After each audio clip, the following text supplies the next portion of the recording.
মনে রাখতে হবে শাহাদাতের রক্তের মাধ্যমে আমাদের ইজ্জতের জিন্দেগি।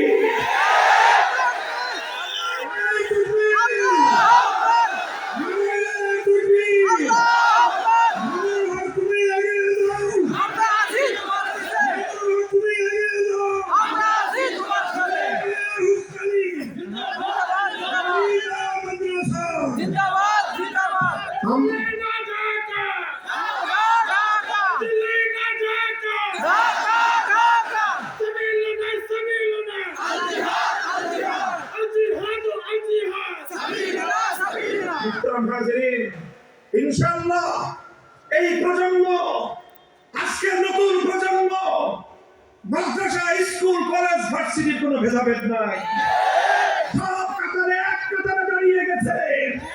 দেখি সবমে খড়ে हुए महमूद ও আয়াজ, না কোই বান্দা রাহা না কোই বান্দা নওয়াজ। এখানে কোনো প্রভু ভিত্ত নাই, এখানে কেউ প্রভু আর কেউ ভিত্ত না, সকলে ভাই ভাই। এখানে কেউ উঁচু আর কেউ নিচু নাই, সবাই এক সমান। এই এক সমতার ভিত্তিতে নতুন বাংলাদেশ গড়বার যেই বুনিয়াদ রচিত হয়েছে, এই বুনিয়াদ বাংলার মাটি থেকে আবার আধিপত্যবাদী ষড়যন্ত্রকে উপড়ে ফেলবে ইনশাআল্লাহ। নারে তাকবীর, দিল্লি না ঢাকা, দিল্লি না ঢাকা, তন্ত্র তিন শেষ।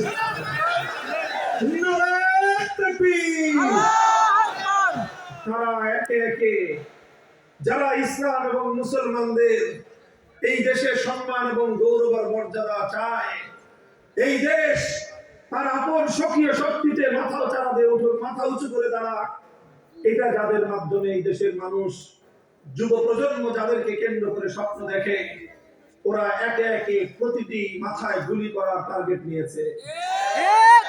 আমরা বিশ্বাস করি শাহাদাতের রক্ত কোন জাতিকে পরাজিত করে না, বরং যেই জাতির বুক থেকে শাহাদাতের রক্ত ঝরে, প্রতি ফোঁটা রক্ত থেকে নতুন বীর পুরুষের জন্ম হয়। শরীফ ওসমান বিন হাদি শাহাদাত বরণ করেছে।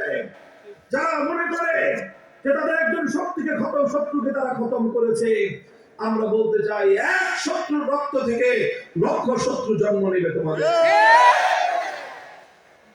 কাজেই আমরা তোমাদের ঘরে হানা দিতে চাই না, তোমরা আমাদের ঘরে হাত দেওয়ার চেষ্টা করো। এই ঘরে হাত দিলে সেই হাত আমরা আস্ত ফিরে যেতে দেব।